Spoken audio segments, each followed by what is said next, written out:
The haunting of the Lizzie Borden House, where murder never sleeps.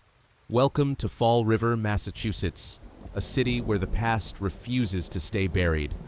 At 232nd Street stands a modest green clapboard house that has become known as America's most haunted residence. This is the Lizzie Borden House, where on a sweltering August morning in 1892, two brutal murders shocked the nation and left behind a mystery that has never been solved. But the story doesn't end with those horrific crimes. For over a century, guests, paranormal investigators, and even skeptics have reported experiences that defy explanation within these walls. Apparitions appear in doorways. Children's laughter echoes through empty rooms. Invisible hands touch the living. And the question that haunts everyone who crosses the threshold remains: are the dead truly at rest, or do they still walk these halls, forever trapped in the horror of that terrible day? The house that horror built. The structure at what was originally 92 2nd Street was built in 1845 as a Greek Revival two-family dwelling. The house itself is unremarkable in many ways, a simple, rectangular building with dark green clapboard siding and matching shutters. Yet there is something about its presence that has always unsettled those who pass by. Even before the murders, even before it became infamous, there was an energy to this place that some claim they could feel from the sidewalk. In 1872, Andrew Jackson Borden purchased the property. Andrew was a self-made man who had clawed his way up from poverty to become one of Fall River's wealthiest citizens. His father had squandered the family fortune, leaving young Andrew determined to rebuild what had been lost. He started in carpentry, then moved into the casket business with his first wife's brother, John Vinicum Morse. From there, his empire expanded to include multiple properties throughout Fall River, 3 major cloth mills, and eventually the presidency of a major local bank. Andrew converted the duplex into a single-family home, though his renovations were minimal. Despite his considerable wealth, estimated at $250,000 in the 1890s, equivalent to approximately $10 million today, Andrew was notoriously frugal. He refused to install modern conveniences like indoor plumbing, gas lighting, or electricity. Instead, he placed a 2-stall privy in the basement and chamber pots under every bed.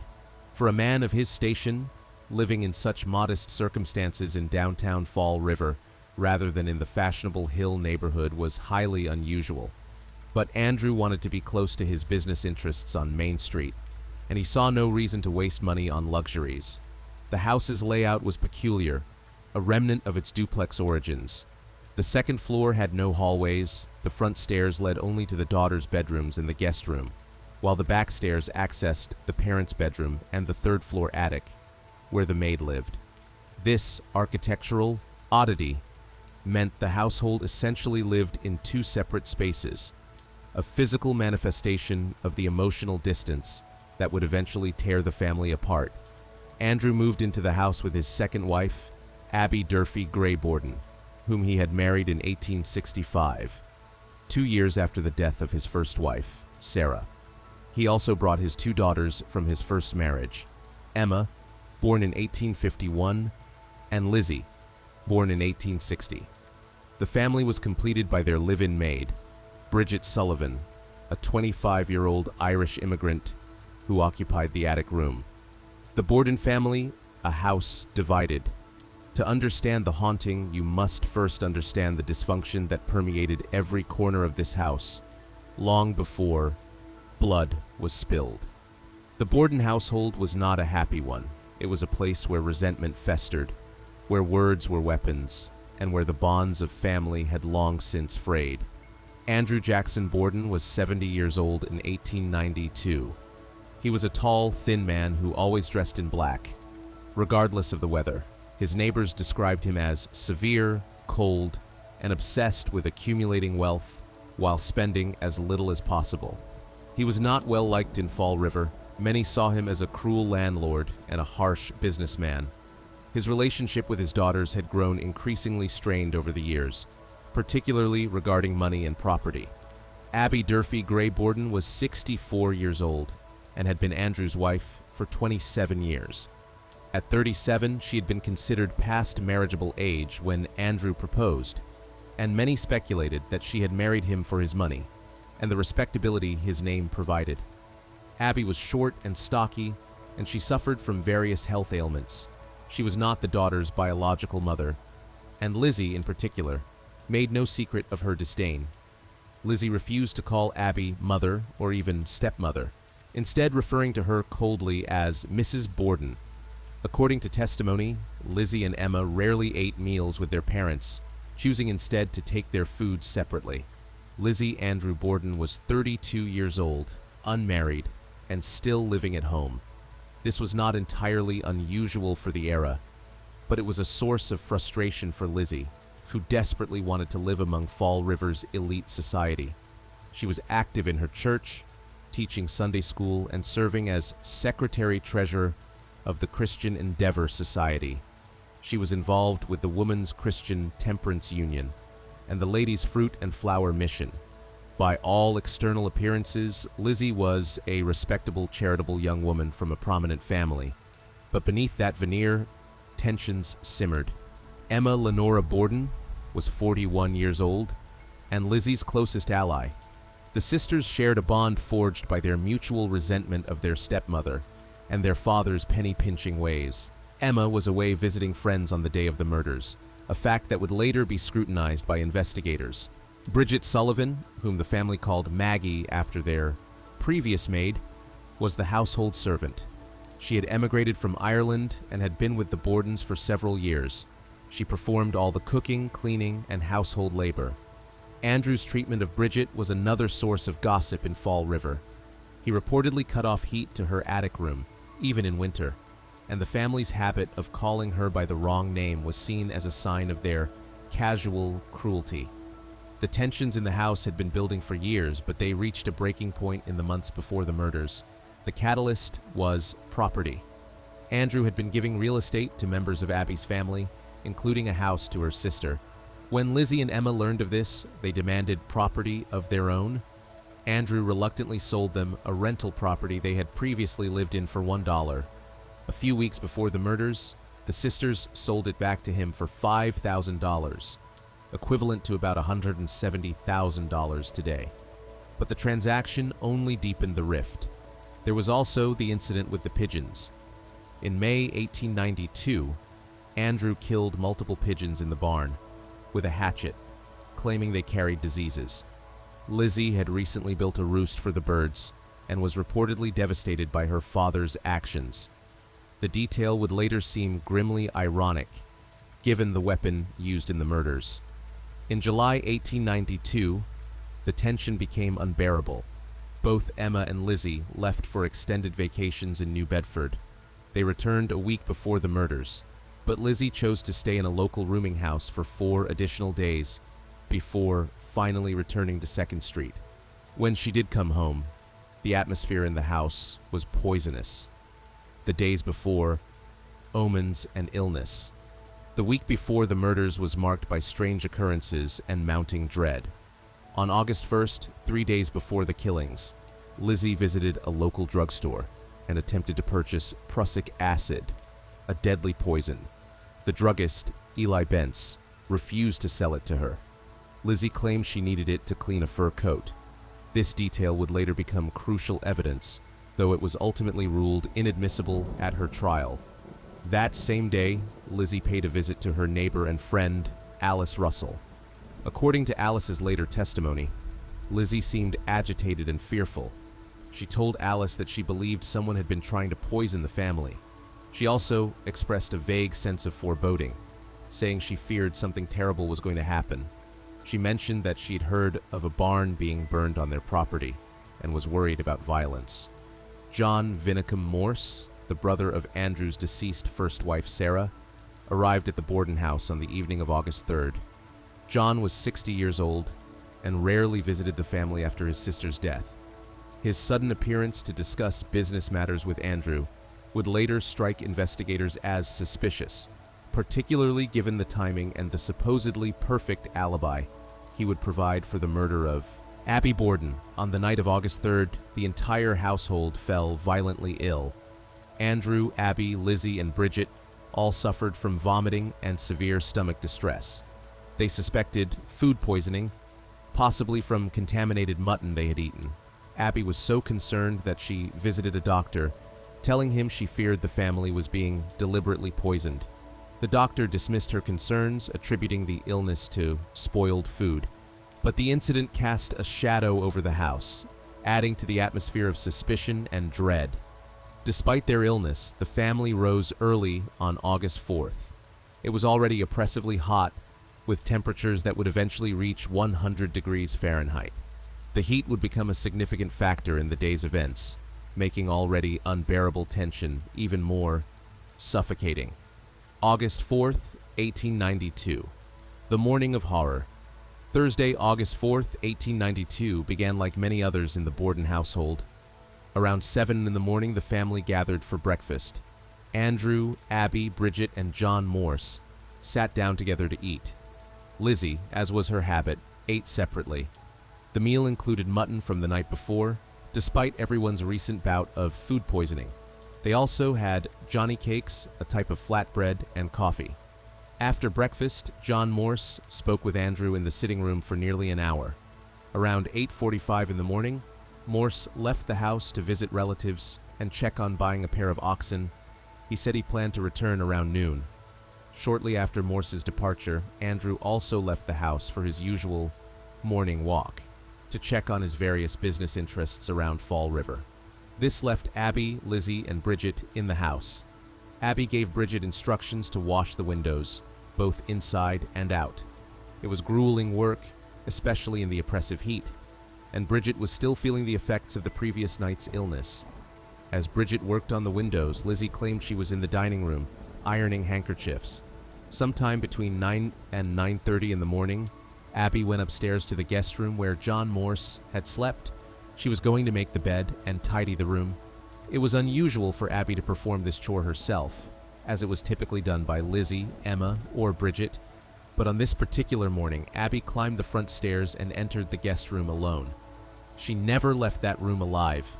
According to forensic analysis, Abby was facing her killer when the attack began. She was struck first on the side of her head with a hatchet or similar weapon. The blow caused her to turn and fall face down on the floor, between the bed and a dressing case. Then came the fury. The killer rained down blow after blow, delivering 18 more direct strikes to the back of Abby's head. Her skull was shattered. Blood and brain matter spattered across the floor and walls. The attack was so vicious, so filled with rage, that it left investigators certain this was a crime of passion, not a robbery gone wrong. Abby Borden, at 64 years old, died violently on the floor of the guest room, while the summer heat beat down on the house. Her body lay there, cooling and stiffening, while life continued downstairs. And here begins one of the great mysteries of the case. How did no one hear anything? Bridget Sullivan testified that she was outside washing windows during the time Abby was killed. Lizzie claimed she was downstairs in various parts of the house, but the house was small. The walls were thin. The violence of Abby's murder, the sound of a body hitting the floor, the potential for a scream. How could these things go unnoticed? For approximately 90 minutes, Abby's body lay undiscovered upstairs while the household went about its business below. Around 10:45, Andrew Borden returned home from his morning walk. He approached the front door and tried to unlock it with his key, but something was wrong. The lock was jammed, or perhaps bolted from the inside.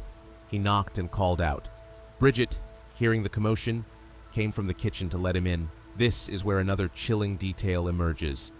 As Bridget struggled with the stubborn lock, she let out a curse word in frustration.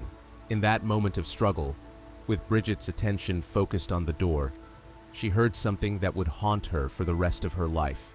The sound of laughter coming from the top of the stairs. Lizzie Borden was standing at the top of the stairs, laughing softly. Years later, when people would analyze this moment, they would realize something crucial. If Lizzie was standing at the top of those stairs, she would have had a clear view into the guest room. She would have seen her stepmother's body lying in a pool of blood on the floor. Yet she said nothing. Bridget finally got the door open, and Andrew entered the house. He was tired and not feeling well, still suffering from the effects of the previous night's food poisoning. He spoke briefly with Lizzie, asking where Abby was. According to Lizzie's testimony, she told him that Abby had received a note from a sick friend and had gone out to visit them. This note was never found. No sick friend ever came forward. The note, most investigators believe, never existed. Andrew removed his shoes and lay down on the sofa in the sitting room to rest. The room was just off the kitchen, a small, modest space where he often took his afternoon naps. He stretched out on the horsehair sofa, perhaps adjusted the pillow beneath his head, and closed his eyes. Bridget, exhausted from her morning's work and still feeling ill, went upstairs to her attic room to lie down. As she climbed the back stairs, she heard the city hall bell ring 11 o'clock. What happened in the next few minutes would shock the nation and remain a mystery for over 130 years. Andrew Borden, wealthy businessman and respected citizen of Fall River, was brutally murdered as he lay sleeping on his sofa. The killer approached from behind or from the side. The first blow struck his face with such force that it split his eye cleanly in half. 10 more blows followed, each one crushing his skull, destroying his features, turning his head into an unrecognizable mass of blood, bone, and tissue. Unlike Abby's murder, Andrew's killing was even more vicious in its targeting. The blows were concentrated on his face and head, as if the killer wanted to obliterate his very identity. The attack happened in broad daylight, in a house where at least 2 other people were present. It happened in complete silence, or at least without anyone hearing screams or struggle. It happened within minutes, perhaps even seconds. And then it was over. Andrew Jackson Borden was dead. His blood soaked into the sofa beneath him. His skull lay shattered on the pillow. And somewhere in that house, a killer walked, perhaps still carrying the weapon, certainly covered in blood spatter. The discovery and investigation at approximately 11:10 in the morning, Bridget Sullivan was awakened from her rest by Lizzie's voice calling up the stairs. "Maggie, come down quick, Father's dead. Somebody came in and killed him." Bridget rushed downstairs to find Lizzie standing in the entry. Lizzie appeared calm, almost eerily so. She did not scream or cry. She simply stated that her father was dead and instructed Bridget to fetch the doctor, who lived across the street.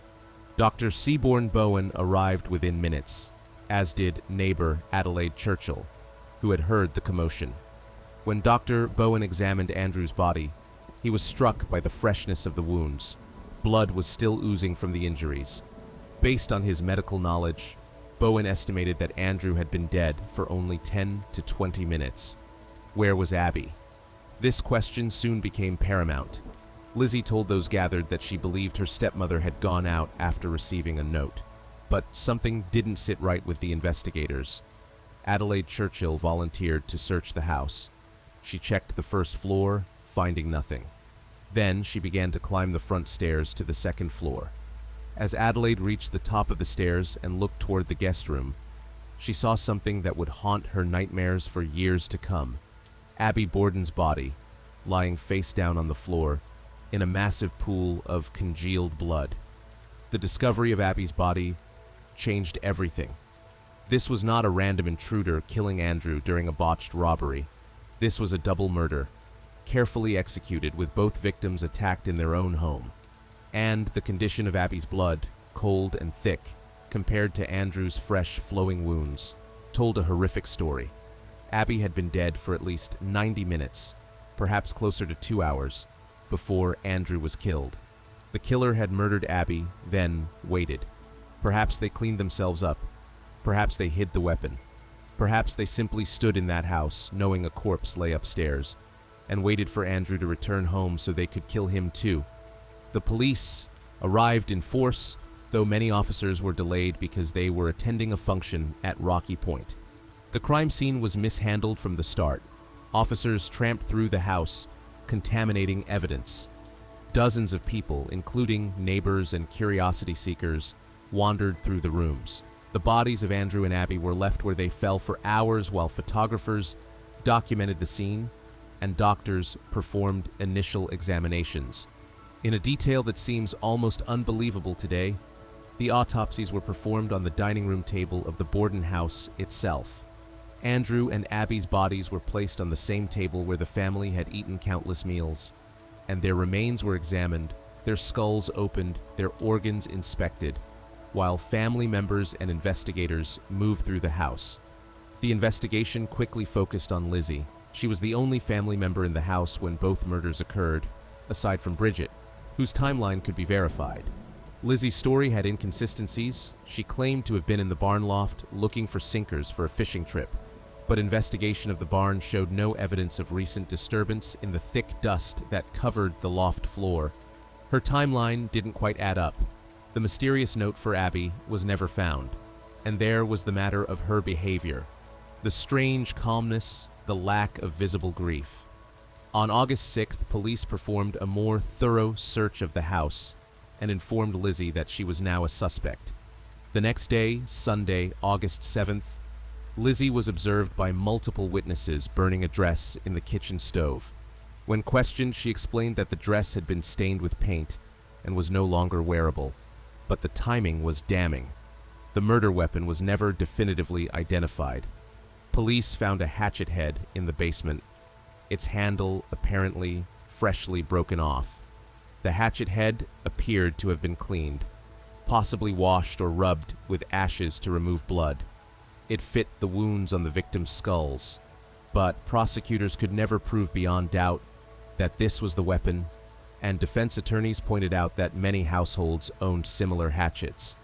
On August 11, 1892, exactly 1 week after the murders, Lizzie Andrew Borden was arrested and charged with the murders of her father and stepmother. The trial that captivated a nation. The trial of Lizzie Borden became a media sensation, one of the first criminal cases to receive extensive national press coverage. It was, in many ways, the O.J. Simpson trial of the 1890s. Newspapers across the country provided daily updates. Courtroom artists sketched scenes from the proceedings. The public was divided between those who believed Lizzie was a cold-blooded killer and those who insisted that a respectable woman from a good family could never commit such a crime. The trial began in June 1893 in New Bedford, Massachusetts, nearly a year after the murders. Lizzie was represented by some of the finest defense attorneys money could buy. The prosecution, led by District Attorney Hosea Knowlton, presented what they believed was a compelling circumstantial case. The evidence against Lizzie seemed substantial. She had motive, financial gain, and freedom from a father and stepmother she despised. She had opportunity. She was in the house when both murders occurred. She had displayed suspicious behavior. The attempt to buy poison, the burning of the dress, the inconsistencies in her story. The note that supposedly called Abby away was never found. Lizzie's claim that she was in the barn was contradicted by the lack of disturbance in the dust, and there was that chilling moment of laughter on the stairs. But the defense team was brilliant. They painted a picture of Lizzie as a gentle, charitable Christian woman who was devoted to her church and community. How could such a person, they argued, commit these horrific acts? They pointed out that no blood was found on Lizzie's clothing or person, despite the fact that the killer would have been covered in blood spatter. They emphasized the lack of a definitive murder weapon.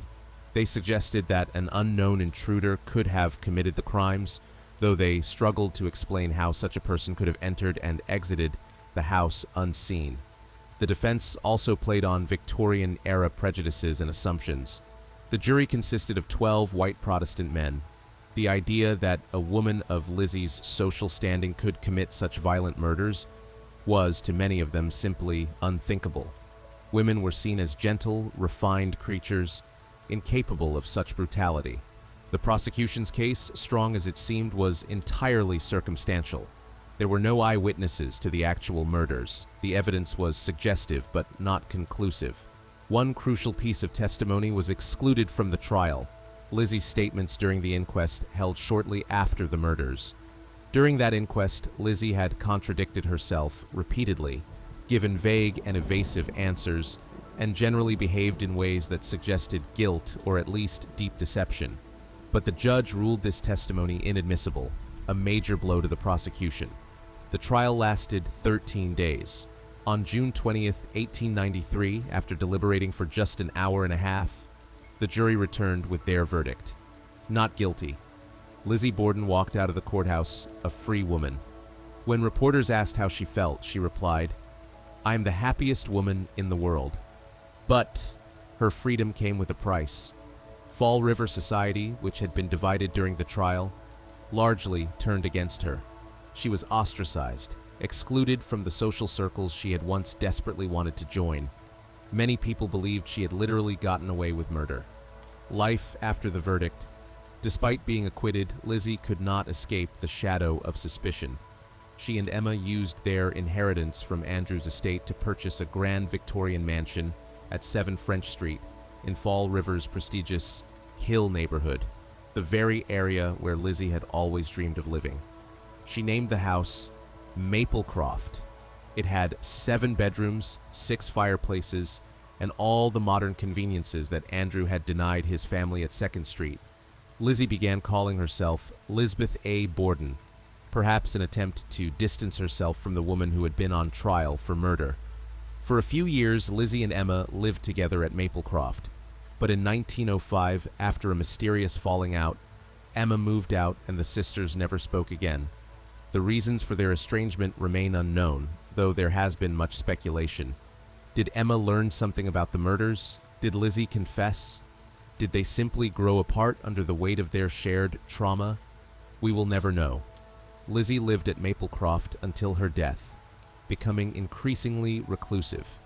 She was one of the first people in Fall River to own an automobile and installed a gas pump on her lawn. She remained devoted to animal welfare and was a founding member of the Animal Rescue League. She attended the theater and developed friendships with actresses, including a close relationship with actress Nance O'Neill that scandalized conservative Fall River society. On June 1st, 1927, Lizzie Borden died of pneumonia at Maplecroft. She was 66 years old. Her death was announced only to a few, and only a handful of people attended her burial. Just days later, Emma Borden died at the age of 76. The sisters were buried in the family plot at Oak Grove Cemetery, next to their father Andrew, stepmother Abby, and mother Sarah. Before her death, Lizzie did something that continues to fuel speculation about her guilt. She retained a law firm in Boston and had them sign paperwork stating they would guard certain files relating to her case in perpetuity. Those files would never be unsealed.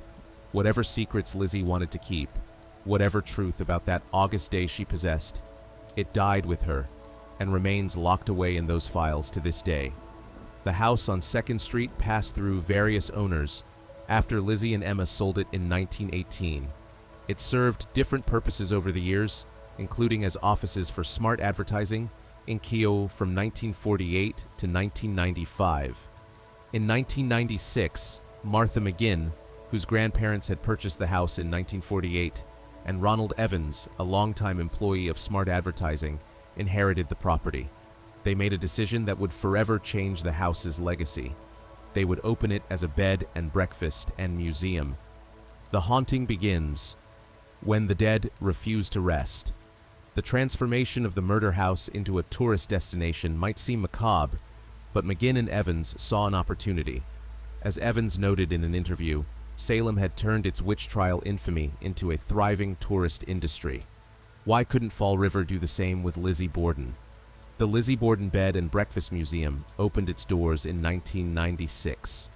McGinn and Evans worked to restore the house to its 1892 appearance, using period photographs and hunting for authentic Victorian furnishings. None of the original Borden furniture survived. Much had been destroyed by flooding during storage after Lizzie and Emma moved out, but the new owners were meticulous in their recreations.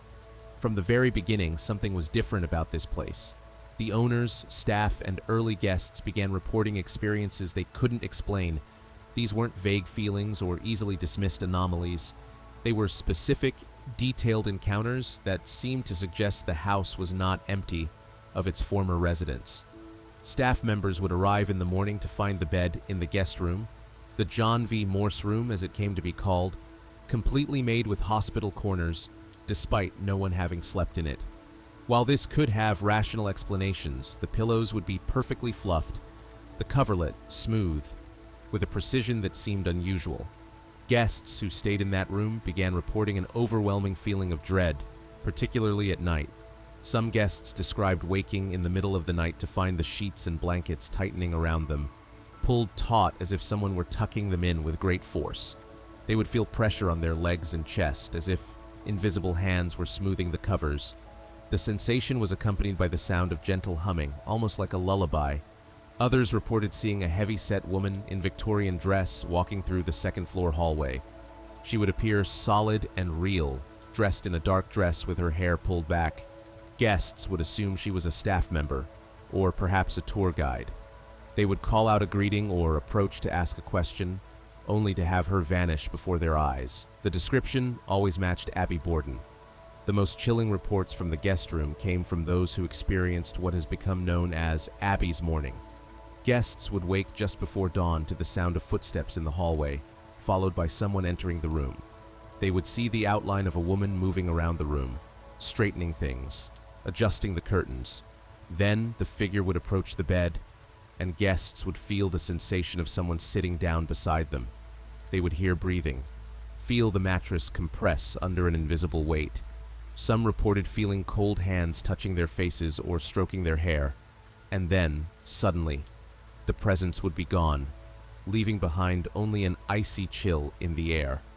Andrew's restless spirit. The sitting room where Andrew died became another focus of paranormal activity. The sofa that currently occupies the space is not the original. Lizzie had that sofa chopped up and burned as firewood after the trial, but the replica is placed in the exact spot where Andrew took his fatal nap, and something about that location seems to hold terrible energy. Tour guides began reporting being physically struck in the sitting room, not touched or brushed against, but actually hit with force, usually in the back or shoulder. Several guides described the sensation as feeling like a punch or a shove. One guide reported being struck so hard that she stumbled forward and had visible bruising the next day. Guests who sit on the sofa, either during tours or while staying overnight, often report feeling unwelcome. They describe a sense of hostility, as if they're intruding on someone's space. Some report feeling suddenly nauseous or dizzy when sitting in Andrew's spot. Others experience intense pressure in their heads, almost like a vice grip on their skulls, which many interpret as an echo of Andrew's death wounds. There is a strange tradition that has developed at the bed and breakfast. Guests who stay in the Andrew and Abby suite are encouraged to leave a monetary gift on the dresser as a tribute to Andrew's spirit. According to the staff, doing so ensures a peaceful night's sleep. Failing to leave money, however, is said to invite Andrew's wrath. Guests who don't leave an offering report the most intense paranormal activity in the room. Objects being thrown, the feeling of being watched with malevolent intent, and night terrors filled with images of blood and violence. But perhaps the most compelling evidence of Andrew's presence comes from electronic voice phenomena recordings. Multiple paranormal investigation groups have captured what they believe to be Andrew's voice on their recording devices. One particularly clear EVP, recorded in the sitting room at 3 in the morning, is a deep male voice saying, "Truth." Another recording, captured by a guest named Boyd in March 2024, contains the same word after Boyd had invited the spirits to show themselves. When Boyd played back his audio after a book mysteriously flew off a table and landed at his feet, there was that single word, truth. Is Andrew trying to tell his story? Is he trying to identify his killer? Or is he simply demanding acknowledgement of what was done to him? The recordings raise more questions than they answer. Lizzie's guilt, a spirit that cannot escape. Though Lizzie died at Maplecroft, not at 2nd Street, many guests and investigators believe her spirit may have returned to the scene of her alleged crimes. While there's no way to verify these claims, the reports of Lizzie's presence are among the most disturbing recorded at the house. Guests staying in Lizzie's bedroom have reported waking to find a woman standing over their bed, staring down at them, with what they describe as an expression of anguish or desperation. The figure is tall and thin, matching Lizzie's build. Sometimes she's weeping silently. Other times she seems to be trying to speak, her mouth moving but no sound emerging. But the most frightening experiences attributed to Lizzie's spirit involve physical attacks. Multiple guests have reported the sensation of being choked while sleeping in Lizzie's bed. They wake gasping, feeling pressure on their throats, sometimes seeing a figure leaning over them with hands extended. The sensation lasts only seconds before the presence vanishes, but it leaves victims shaken and terrified. One guest reported waking to find a woman sitting in the rocking chair in Lizzie's room. The woman was rocking slowly back and forth, and she was crying. The guest, a woman named Sarah, visiting from Pennsylvania, watched the figure for several minutes before working up the courage to speak. "Lizzie," she asked softly. "Are you Lizzie?" The figure stopped rocking and turned to look at Sarah. The guest described the woman's expression as absolutely devastating, like all the guilt and sadness in the world was in her eyes. Then the figure stood, walked to the window, and simply faded away like morning mist. The room Lizzie shared a wall with also sees strange activity. Guests in that space have reported hearing crying from the other side of the wall, the sound of someone weeping uncontrollably for hours. They hear knocking, rhythmic and persistent, as if someone is trying to get through the wall. And sometimes late at night they hear whispered words. "I didn't," over and over. "I didn't. I didn't. I didn't." Is this Lizzie's spirit forever protesting her innocence, or is it the manifestation of her guilt, unable to escape the scene of her crimes even in death? The maids fear Bridget's lingering presence. The attic room where maid Bridget Sullivan slept has become known as one of the most actively haunted spaces in the house. Paranormal investigators consistently report the highest levels of activity in this room, and guests who stay here often refuse to spend the entire night, retreating to their cars or other parts of the house before dawn. Bridget Sullivan, remember, was an Irish immigrant who was treated poorly by the Borden family. She was given a room in the sweltering attic, denied heat in the winter, and called by the wrong name as a casual insult. On the day of the murders, she was the only other person in the house besides Lizzie and the victims. Her testimony was crucial to the investigation, but it was also full of gaps and inconsistencies that have fueled speculation she knew more than she admitted. Bridget left Fall River shortly after the trial and eventually moved to Montana, where she married and lived until her death in 1948.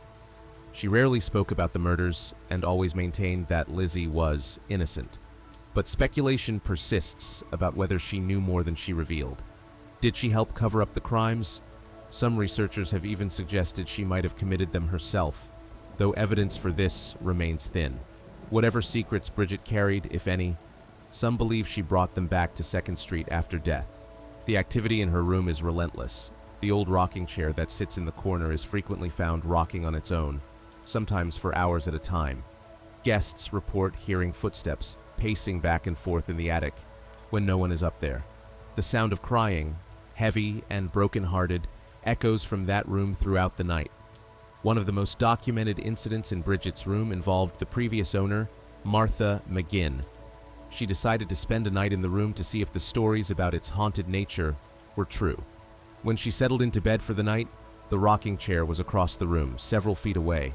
When she woke the next morning, the chair was directly beside her bed, and it was rocking. McGinn packed up her things and left the room immediately, and she never spent another night there. Guests report feeling a presence in the room that is distinctly different from the other spirits in the house. While Andrew feels angry and Abby sorrowful, the presence in Bridget's room feels afraid. People describe overwhelming sensations of terror and anxiety when in that space. They report feeling watched, not with malevolence, but with desperate alertness, as if whatever is there is hiding, waiting, perpetually terrified of being discovered. Some guests have reported hearing an Irish accent in EVP recordings taken in the room. One recording, captured during a ghost hunt in October 2019, contains the sounds of heavy breathing, followed by a woman's voice with an Irish lilt saying, "I won't tell. I promise I won't tell." "Won't tell what, Bridget? What secret are you keeping even now?" The children who never lived there, the most disturbing mystery. Perhaps the most puzzling aspect of the Lizzie Borden House haunting is the persistent reports of children. Guests and staff regularly report hearing children's laughter echoing through the house, particularly in the attic and on the second floor. They hear the sound of small footsteps running down the hallways. They see toys that were left in one place move to another. Motion sensors, set up during ghost hunts, detect small figures moving through rooms. But here's the thing. No children lived in the Borden house in 1892. Lizzie and Emma were adults. There were no young visitors reported on the day of the murders. So, whose children are these? The answer takes us next door and back in time, 44 years before the Borden murders, to another tragedy in the family's dark history. In 1848, Lodwick Borden, Lizzie's great-uncle and a brother to her paternal grandfather, lived next door to what would become the Borden house. Lodwick was married to his second wife, Eliza Darling Borden. Eliza had 3 children with Lodwick in rapid succession. Maria, born in 1844, Eliza Ann, born around 1845, and Holder, born in 1847. Having 3 babies so close together took a devastating toll on Eliza's mental and physical health. By May 1848, she was struggling with what we would today recognize as severe postpartum depression and possibly postpartum psychosis. On May 10, 1848, while the family maid was out, Eliza took her 2 youngest children, 3-year-old Eliza Ann and 6-month-old Holder, down to the cellar. There, she drowned them in the cistern, a large water storage tank. After killing her babies, Eliza went behind the chimney, took out her husband's straight razor, and slit her own throat. She died almost instantly. The oldest child, Maria, survived the incident, though the circumstances of how she escaped remain unclear. The house where this tragedy occurred stood at what was then 96 2nd Street, directly next door to the future Borden house. The building still exists today, though much altered, and currently houses Miss Lizzie's coffee shop. Visitors to the coffee shop can still go down to the basement where the cistern remains, the place where 2 innocent children were murdered by their suffering mother. During Lizzie's trial, the prosecution brought up the murder-suicide, suggesting that madness ran in the Borden family. The defense quickly countered that Eliza was only a Borden by marriage, not by blood, so any claim of hereditary insanity was invalid. The surviving daughter, Maria, was still alive at the time of Lizzie's trial, married to Samuel Hinckley, and living in Fall River with her own children. What she thought of the whole proceeding, having witnessed her mother's descent into madness and her siblings' deaths, we can only imagine. Many paranormal investigators and guests have theorized that the spirits of little Eliza Ann and baby Holder may have found their way to the Lizzie Borden house.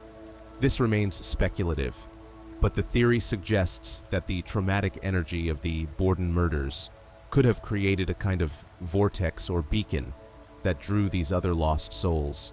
If true, children who died violently in the neighboring property might be attracted to the lingering energy of violence and unresolved trauma at the murder house. The children's laughter that guests report is not happy or playful.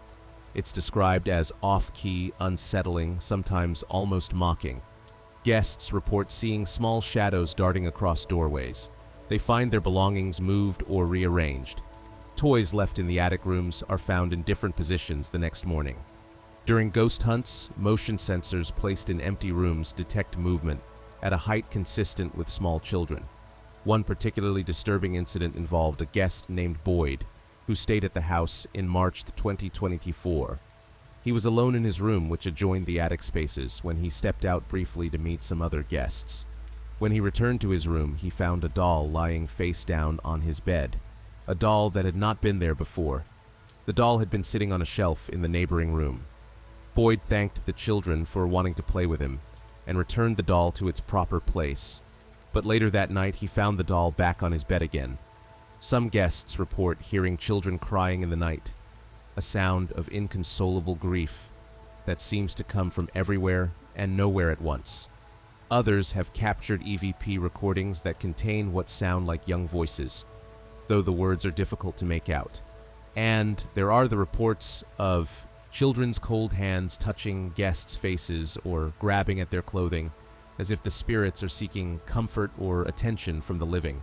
The most heartbreaking theory about the child ghosts is that they are drawn to the Borden house because it represents a place where violence happened, but also where people now come to remember and try to understand. Perhaps these lost children, murdered so long ago in a tragedy that was quickly forgotten, find some comfort in a place where death is acknowledged and the dead are not ignored. The fire alarm phenomenon, one of the most consistently reported paranormal occurrences at the Lizzie Borden House, is also one of the most modern. The fire alarm. Several times a year, the fire alarm in the house goes off for no apparent reason. Fire inspectors have checked the system repeatedly and can find no malfunction. The batteries are fresh. There is no smoke. There is no heat triggering the sensors. And yet, the alarm sounds. What makes this phenomenon particularly eerie is the timing. The alarm almost always goes off at 3 in the morning. Paranormal investigators refer to the hours between 3 and 4 in the morning as the witching hour, or devil's hour, a time when the veil between the living and the dead is supposedly at its thinnest. But there may be a more specific reason for the 3 a.m. timing. Medical experts who have reviewed the evidence from the murders believe that Abby Borden was killed sometime between 9 o'clock and 9:30 in the morning, and Andrew was killed around 11 Thisah. But what if the activity at 3 a.m. isn't about the actual time of death, but about the spiritual or psychic energy of the murders playing out on a loop? Guests who are awakened by the fire alarm often report other phenomena occurring at the same time. One couple from Austin, Texas reported that when the fire alarm went off at 3:08 a.m. during their stay in 2022, they also heard heavy footsteps on the stairs and the sound of a door slamming. Another guest reported that the alarm woke her just before 3 a.m., and when she sat up in bed, she saw a dark figure standing in the doorway of her room. The owners and staff have learned to expect the 3 a.m. alarm. Sometimes it goes off once and then stops. Other times it continues intermittently for hours. And occasionally it's accompanied by other electrical disturbances, lights flickering, televisions turning on and off, even the smart thermostats resetting themselves to random temperatures. Is this the spirit's way of demanding attention? Are they trying to warn the living about something? Or is it simply a manifestation of the intense electromagnetic energy that paranormal investigators claim permeates the house? The basement, where the evidence was hidden.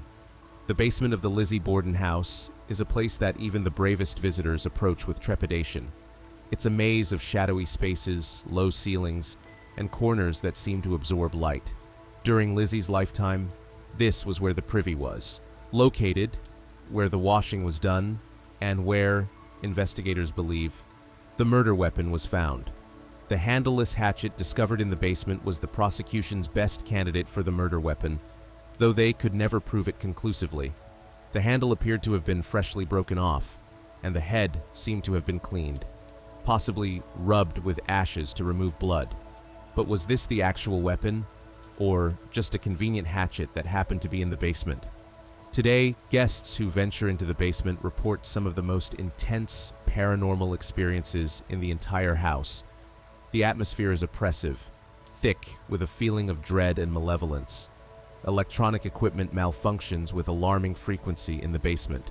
Fresh batteries drain in minutes. Cameras refuse to focus. Recording devices pick up strange interference that sounds almost like whispered voices. The basement is also where guests report the most physical interactions with the paranormal. People describe being touched, pushed, or grabbed by invisible hands. Some report feeling like they're being watched from multiple directions at once, as if surrounded by hostile presences. Others experience sudden, intense headaches, nausea, or vertigo that disappears as soon as they return to the upper floors. During ghost hunts, electromagnetic field, EMF meters, light up in the basement with alarming consistency. Motion sensors detect movement where no living person is present, and guests have captured numerous photographs in the basement showing what appear to be faces or figures in the shadows. One particularly compelling photograph was taken in September 2022 by a guest named Stephanie and her daughter Lily. They were alone in the basement when Stephanie snapped a picture with her phone. When she reviewed the image later, she saw what appeared to be two women's faces looking away from the camera, along with a dark, shadowy face that seemed to be staring directly at the lens. The women in the photo bore a resemblance to period images of Abby Borden and Bridget Sullivan, though this identification is speculative. Some paranormal investigators believe the basement holds residual energy from Lizzie's frantic attempt to dispose of evidence after the murders. If she did commit the crimes, she would have needed to hide the murder weapon and attempt to clean blood from her clothing. The basement, with its shadows and hiding places, would have been the logical location for such activities. That desperate, guilt-ridden energy, they theorize, remains trapped in the space, creating the oppressive atmosphere that visitors feel today. The objects that move. One of the most unsettling aspects of the haunting at the Lizzie Borden House is the movement of objects. This isn't subtle, easy-to-dismiss activity. These are dramatic, witnessed events that leave even skeptics shaken. Multiple guests and staff have reported watching objects fly off tables or shelves with no apparent cause. During a tour in October 2023, a photograph sitting on a table in the front parlor suddenly lifted into the air, spun several times mid-flight, and then fell to the floor at the feet of horrified guests. The movement was captured on video by multiple people in the room. There was no breeze, no one was near the table. The photo simply levitated and flew. Closet doors in the house frequently open on their own. In August 2022, two guests named Vicky and Emily were exploring the first floor when they watched a closet door unlatch itself and slowly swing open, even though no one was near it. The incident occurred just after the lights had been turned off for a ghost hunt, and both women screamed at what they were witnessing. Rocking chairs throughout the house are found rocking with no one in them. This happens so frequently that staff barely comment on it anymore. But for guests encountering it for the first time, watching a chair rock back and forth on its own in an empty room is profoundly disturbing. Doors throughout the house lock and unlock themselves. The front door, which gave Andrew so much trouble on the morning of his murder, continues to be problematic. Guests report finding it locked from the inside when they're certain they left it unlocked, or unlocked when they know they secured it. Some interpret this as the house itself controlling who comes and goes, as if the building has developed a will of its own. Personal items belonging to guests go missing and then reappear in strange places. A woman staying in the Andrew and Abby suite reported that her wedding ring, which she had placed on the nightstand before bed, was gone in the morning. She searched the room thoroughly but couldn't find it. 3 days after she returned home, she received a call from the house's staff. They had found her ring in the basement, sitting neatly on a shelf near where the murder weapon was discovered. The dining room table, where death was examined. The dining room of the Lizzie Borden House serves a dual purpose for guests. It's where they gather for breakfast, and it's where Andrew and Abby Borden were autopsied. The owners are quite open about this macabre history. The current dining table sits in the same location where the autopsy table was placed on that sweltering August day in 1892. After the murders, with both bodies still in the house, doctors set up an examination table in the dining room. Andrew and Abby's remains were brought down and placed on that table. Their skulls were opened, their brains were removed and weighed, their organs were examined, all while family members, investigators, and curiosity seekers moved through the house. Today, guests who eat breakfast at that table often report feeling uneasy. Some lose their appetites entirely. They describe feeling watched, as if disapproving eyes are fixed on them as they eat. Others report smelling something unpleasant, a sweet, sickly odor that they can't quite identify, but that makes them feel nauseous. During paranormal investigations, the dining room consistently shows high EMF readings near the table.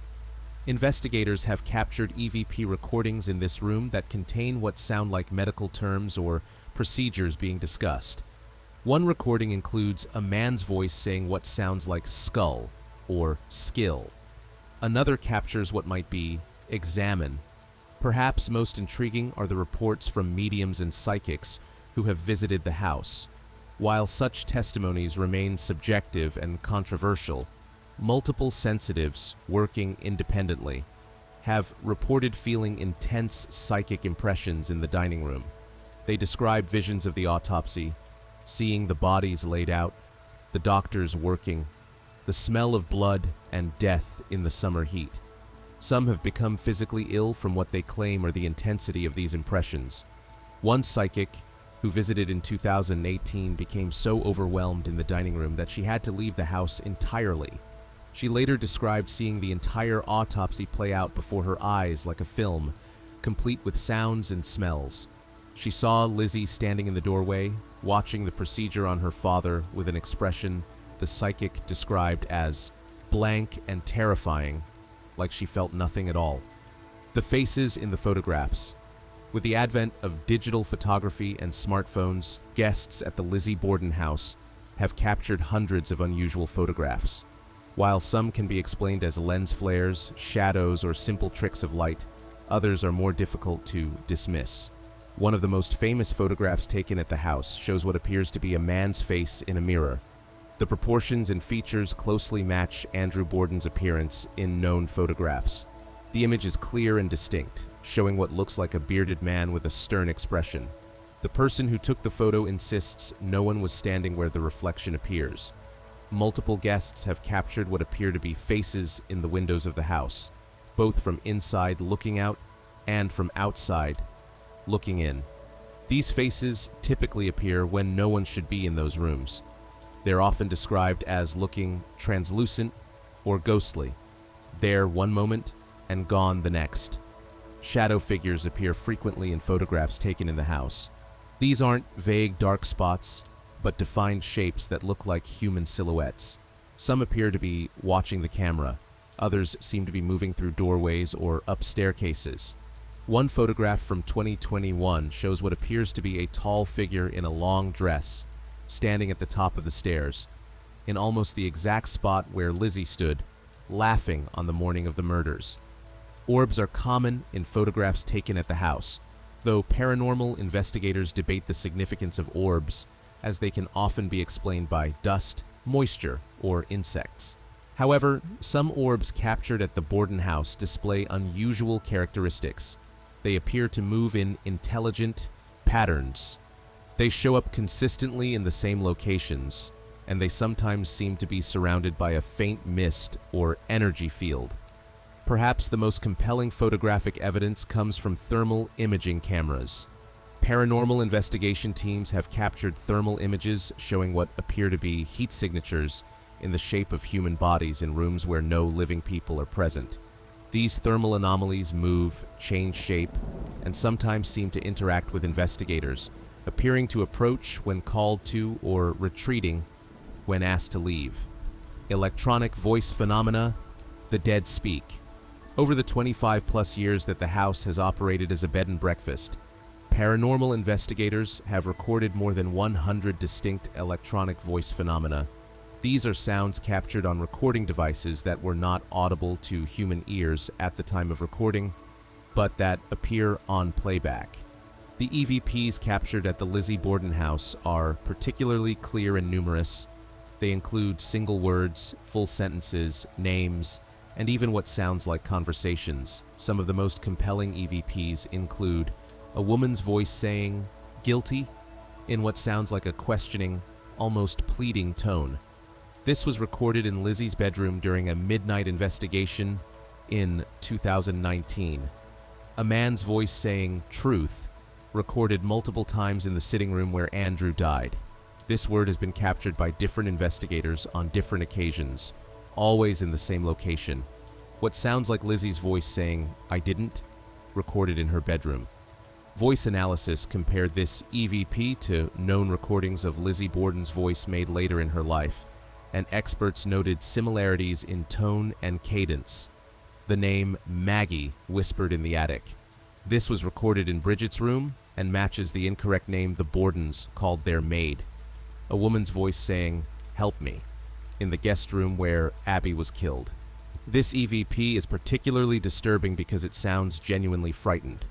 Children's voices, sometimes laughing, sometimes crying, recorded throughout the house, but most commonly in the attic and basement.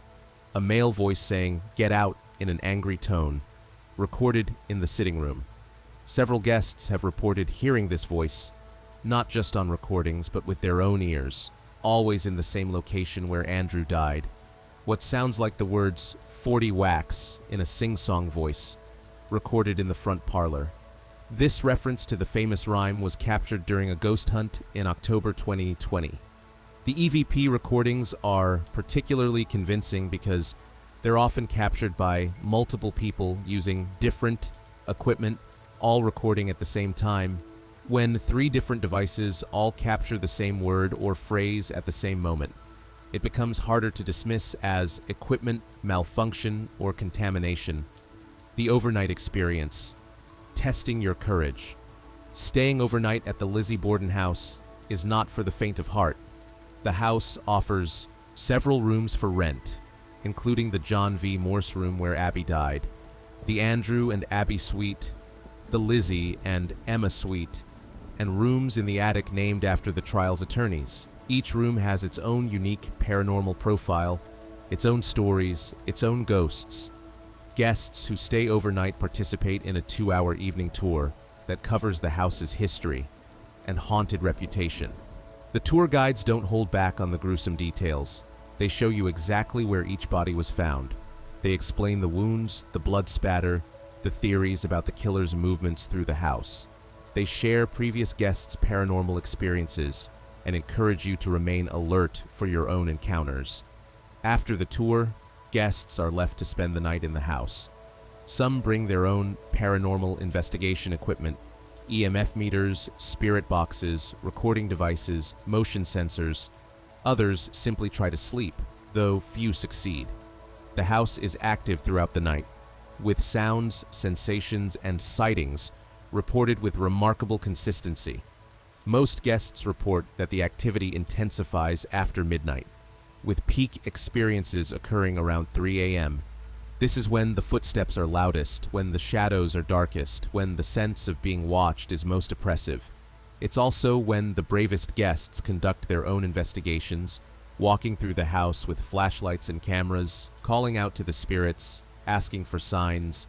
The most requested room is naturally the John V. Morse room, where Abby was murdered. It must be reserved months in advance. Guests who stay in this room report the most intense paranormal experiences, including the feeling of someone sitting on the bed with them, unexplained cold spots, and the sensation of invisible hands touching them. But even guests who stay in the less haunted rooms report strange occurrences. The third-floor attic rooms in particular see consistent activity involving the child's spirits. Guests report hearing marbles rolling across the floor, coat hangers rattling in the closets, and soft footsteps running back and forth in the hallway. Many guests don't make it through the entire night. Some leave in the middle of the night, retreating to their cars. One couple who stayed in Bridget's attic room in 2019 was found by staff the next morning, huddled in their vehicle in the parking lot. They refused to go back inside, even to collect their belongings. The staff had to pack up their things and bring them out. The couple later reported that something in that room had terrified them so badly they couldn't bear to spend another minute in the house. Others have reported being physically attacked during their overnight stays. A guest named Dee reported in 2024 that she felt something like a flame moving along her back while she was sitting in bed. Another guest, Barry, watched as a shampoo bottle he had placed on a flat surface was repeatedly knocked over by an unseen force. Yet, despite these frightening experiences, or perhaps because of them, guests return again and again. Some become regular visitors, staying at the house multiple times a year. They form friendships with other Borden enthusiasts. They compare experiences and theories, and they keep coming back, drawn by the mystery, the history, and the very real possibility of encountering something beyond explanation. The scientific and skeptical perspectives. Not everyone who visits the Lizzie Borden House believes in ghosts. Paranormal investigator Joe Nickel has studied the claims of haunting at the house and offers more mundane explanations for many of the reported phenomena. Nickel points out that the house sits in a busy area of Fall River, near a high school and with regular traffic. Low-frequency sounds from vehicles and nearby activity can create feelings of unease and even auditory hallucinations. The old house's settling and creaking can easily be mistaken for footsteps or other sounds. Temperature fluctuations due to poor insulation and drafty windows can explain cold spots, and suggestion and expectation play enormous roles in how people interpret ambiguous stimuli. Nickel is particularly skeptical of table tipping, Ouija board results, and dowsing rods sometimes used during ghost hunts at the house. He explains these as examples of the ideomotor effect, where people unconsciously move objects while believing the movement is coming from an external source. Sleep paralysis is offered as an explanation for reports of being held down or choked while in bed. This phenomenon, where the brain wakes before the body's sleep paralysis mechanism disengages, can create terrifying sensations of pressure on the chest and inability to move, often accompanied by hallucinations of figures in the room. Environmental factors like carbon monoxide, mold, or other contaminants can cause headaches, nausea, feelings of dread, and even hallucinations. Old houses like the Borden home can harbor such problems, particularly in basements and attics. Psychological factors also play a significant role. People who visit the house know its history. They know 2 people were brutally murdered there. They expect to have paranormal experiences, and that expectation can color how they interpret normal occurrences. The power of suggestion is immense, and in a group setting, one person's claims of experiencing something paranormal can influence others to report similar experiences.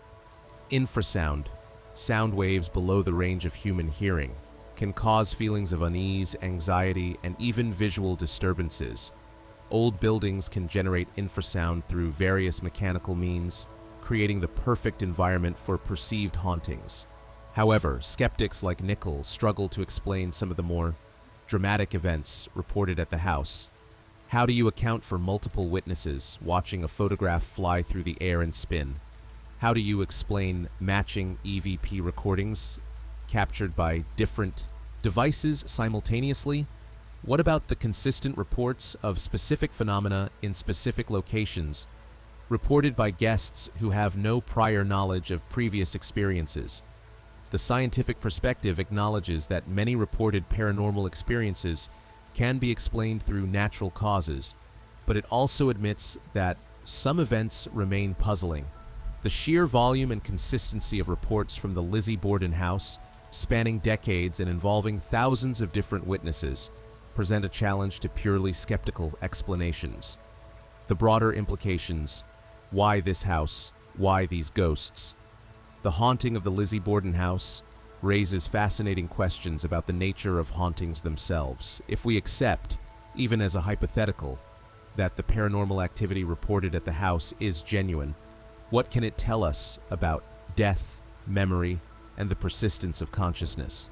One theory popular among paranormal researchers is that violent or traumatic deaths might create a kind of psychic imprint on a location. According to this hypothesis, the emotional energy of the murders, the fear and pain experienced by the victims, the rage or desperation of the killer, could somehow become embedded in the physical space. The house itself might function as a kind of recording device, capturing and endlessly replaying the trauma. This would potentially explain why Abby and Andrew seem trapped in the house, forever reenacting elements of their final moments. Abby straightening the bedding, Andrew resting on the sofa, the pattern possibly repeating endlessly. It could also explain why activity around 3 a.m. triggers such intense experiences if the trauma is somehow playing out on a loop. But this theory doesn't fully account for the intelligent haunting aspects reported at the house. The spirits don't just repeat patterns. They seem to interact with the living. They respond to questions. They move objects on request. They appear to be aware and conscious. This suggests something more than mere residual energy. Another theory proposes that spirits might remain attached to locations where they have unfinished business. Andrew and Abby's murders were never solved to everyone's satisfaction. No one was punished for their deaths. Perhaps, if the paranormal claims are accurate, they remain, seeking acknowledgement, seeking justice, seeking truth. The word truth, captured so frequently on EVP recordings, could support this interpretation, though such evidence remains controversial and subjective. If Lizzie's spirit has indeed returned to the house, despite dying elsewhere, it might be because this is where her fate was sealed, for good or ill. This is where the murders occurred, where her life changed forever. The theory suggests that if she was guilty, perhaps she's drawn back by remorse. If she was innocent, perhaps she returns seeking vindication. Of course, these remain speculative interpretations of reported phenomena. The child spirits present a different question. Why would children who died next door decades earlier be drawn to the Borden house? Some paranormal investigators have proposed that hauntings can act like magnets for other spirits, suggesting that a location with strong paranormal activity might become a kind of gathering place for lost souls. According to this theory, the children, murdered by their own mother, perhaps sense the presence of other traumatized spirits and are drawn to the company. There's also a more compassionate interpretation. Perhaps the attention paid to the Borden house, the fact that people come from all over the world to remember what happened there, creates a space where the forgotten dead feel acknowledged. Eliza Darling Borden's murders of her children were quickly buried by shame and stigma. No one wanted to discuss postpartum psychosis or mental illness in 1848. The children were buried and forgotten. But now, through the investigation of the Borden haunting, their story is being told again. Perhaps that matters to them, even in death, if such spirits truly exist. The house today, preservation and profit. In 2021, the Lizzie Borden House was purchased by Lance Zale, owner of U.S. Ghost Adventures, for $2 million. Zale's company specializes in ghost tours and paranormal experiences in cities across America, so the Borden House was a natural fit for his portfolio. Under Zale's ownership, the house has undergone significant restoration to preserve its historical integrity while expanding its paranormal investigation offerings. Modern amenities like smart thermostats have been added to guest rooms, but the period authenticity has been maintained. Rotted wood has been replaced. The structure has been reinforced, but the atmosphere remains unchanged. The house now offers multiple types of experiences beyond the overnight stays. There are 90-minute historical tours that focus on the facts of the murders in the trial. There are ghost tours that explore the paranormal history. There are extended ghost hunts where participants can use professional investigation equipment. Special events include murder mystery nights, reenactments of the murders with guests playing newspaper reporters, and even wedding venues for couples brave enough to start their married life in a murder house. The gift shop has expanded, offering everything from Borden-themed merchandise to actual engraved hatchets, complete with a disclaimer, "Not recommended for murder." You can buy books, DVDs, t-shirts, mugs, dolls, and even a murder mystery board game based on the case. A virtual Lizzie library has been created containing over 30 years of accounts from guests who have visited the property. Visitors can read previous experiences and add their own, creating a growing archive of paranormal encounters and historical reflections. The house hosts special anniversary events every August 4th, marking the date of the murders. These events draw crowds from around the world, all eager to be in the house on the exact anniversary, as if the veil between past and present might be thinnest on that particular date. The nearby Oak Grove Cemetery, where the Borden family is buried, has become part of the tourism circuit. Visitors can see the Borden family plot, where Andrew, Abby, Sarah, Andrew's first wife, and even Lizzie and Emma rest together in death, a family that was so fractured in life now sharing eternal space. Tours of the cemetery are offered. connecting the story of the living Bordens with their final resting places. Fall River itself has embraced its dark history, much as Salem embraced its witch trial legacy. The city that once wanted to forget the Borden murders now depends on them for tourism dollars. Whether this commercialization honors or exploits the dead is a matter of debate, but it ensures that the story continues to be told. The trial of public opinion, still dividing people today. One of the most remarkable aspects of the Lizzie Borden case is how it continues to divide opinion more than 130 years later. Visit the house today and ask the staff, tour guides, or other guests whether they think Lizzie was guilty, and you'll get passionate arguments on both sides. Those who believe in her guilt point to the circumstantial evidence. She was in the house, she had motive, her story had inconsistencies. She tried to buy poison, she burned a dress, she showed no real grief. They argue that the jury acquitted her because they couldn't imagine a woman of her social standing committing such brutality, not because she was actually innocent. They note that no other suspect has ever emerged with a credible case against them. Those who believe in her innocence argue that the evidence was entirely circumstantial, that no blood was found on her, that the timeline doesn't quite work, that the prosecution never proved their case. They point out that someone else could have entered the house, committed the murders, and left without being seen. They note that other family members, including Bridget Sullivan and John Morse, had equally suspicious circumstances. They argue that Lizzie was convicted in the court of public opinion before evidence was even examined.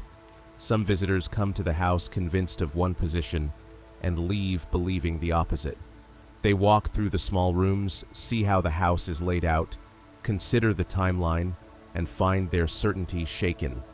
Others become more convinced than ever of their initial beliefs. The house itself seems to encourage this debate. It presents the facts without judgment, lets visitors draw their own conclusions, and in its haunted silence seems to hold the answer just out of reach. The ghosts, if they exist, aren't telling. Or perhaps they are, and we simply can't understand their messages. The question that haunts: why does this story endure? What is it about the Lizzie Borden case that continues to fascinate us over 130 years later?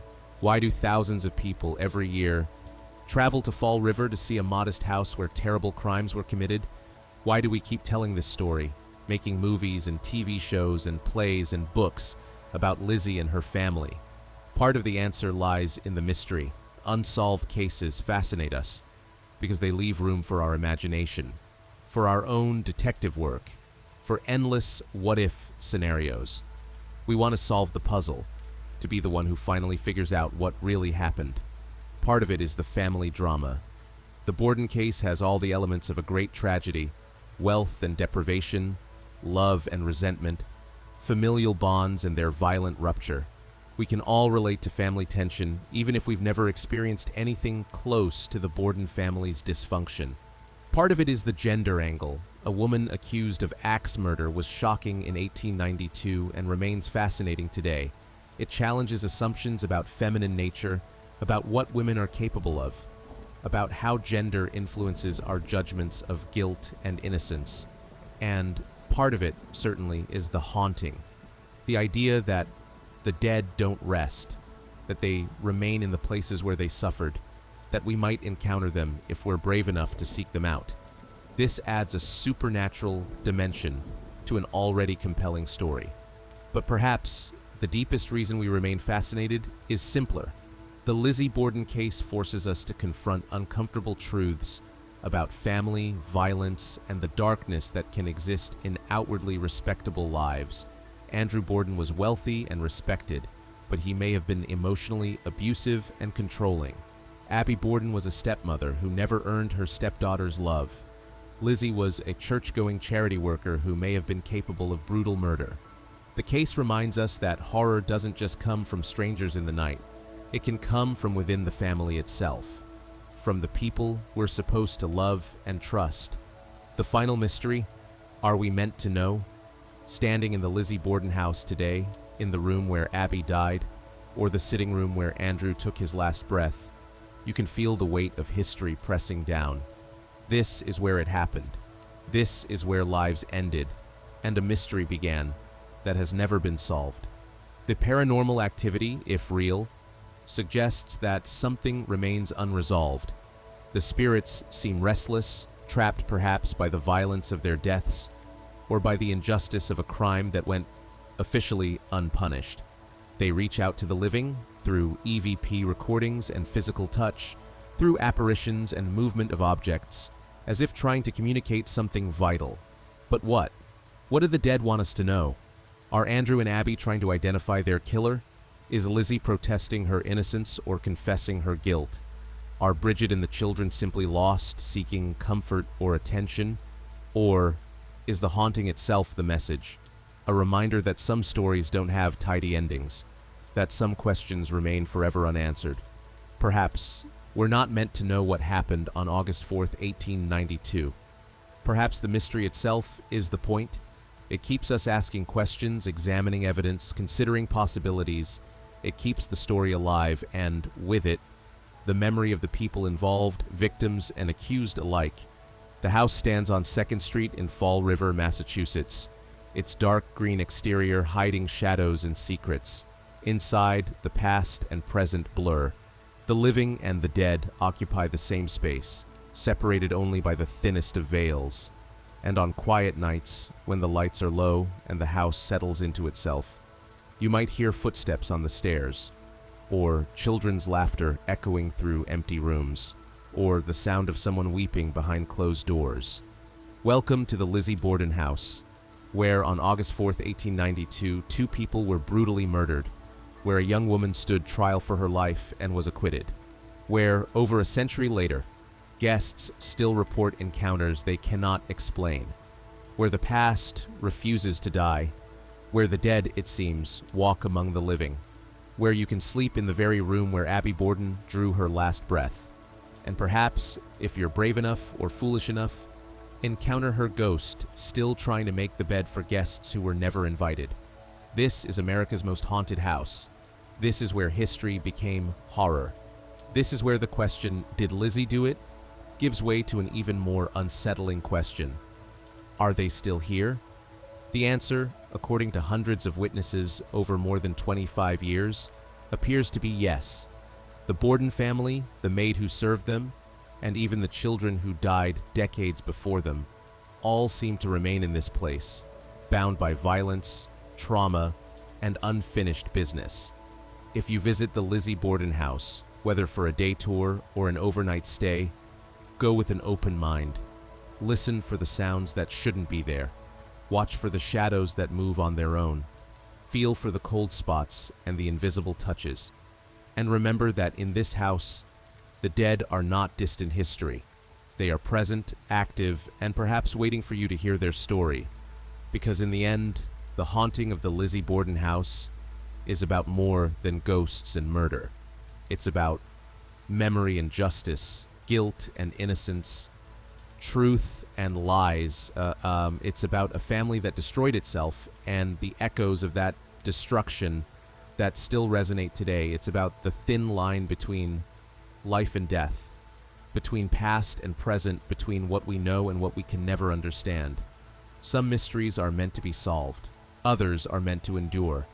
The Lizzie Borden case seems destined to remain in that strange space between, forever tantalizing us with the possibility of an answer that never quite comes. But one thing is certain: something lingers in that house. Whether you call it ghosts or energy or the weight of history, whether you believe or remain skeptical, the Lizzie Borden House continues to affect people in profound ways. It continues to fascinate, to terrify, to intrigue. It continues to draw people from around the world, all seeking something, whether it's answers or thrills or simply a connection to a story that has gripped the American imagination for over a century. And on quiet nights in Fall River, when the city sleeps and 2nd Street is still, you might walk past a modest greenhouse and feel something watching you from the windows. You might hear children laughing where no children should be. You might sense the presence of those who died violently, who remain bound to the place of their death, who perhaps are still trying to tell us what happened on that terrible August day so long ago. The Lizzie Borden House stands as a monument to mystery, to the persistence of the past, and perhaps to the reality that death is not always the end. It reminds us that some stories are written in blood and cannot be erased, that some voices continue to speak even when stilled by violence, that some places hold on to their history with a grip that cannot be broken. Whether you believe in ghosts or not, whether you think Lizzie was guilty or innocent, whether you see the paranormal activity as real or as products of imagination and suggestion, one thing remains undeniable. The Lizzie Borden House is special. It is a place where history is alive, where the past intrudes on the present, where ordinary people have extraordinary experiences that challenge everything they thought they knew about life, death, and what might come after. So, if you find yourself in Fall River, Massachusetts, walking down 2nd Street, you might want to stop at number 230, ring the bell, take a tour, or, if you're feeling brave, spend the night. Lie in the bed where Abby Borden was murdered. Sit on the sofa where Andrew died. Walk the halls where Lizzie may or may not have wielded a hatchet. And see what happens when darkness falls and the house begins to speak. Just remember, in the Lizzie Borden House, you're never truly alone. The dead are there, waiting, watching, perhaps reaching out across the years to finally tell their story to someone who will listen, and who knows, maybe you'll be the one to finally understand what they're trying to say. If you're fascinated by the haunted history of the Lizzie Borden House and want to explore more mysteries like this, be sure to check out Lore 2 Mystery. We dive deep into the darkest corners of history, uncovering the stories that haunt us, the mysteries that perplex us, and the legends that refuse to die. Subscribe to join a community of curious minds who aren't afraid to peer into the shadows of the past. Because every place has a story, every legend has a truth, and every mystery deserves to be explored. Visit Lore 2 Mystery today and let's uncover the unknown together.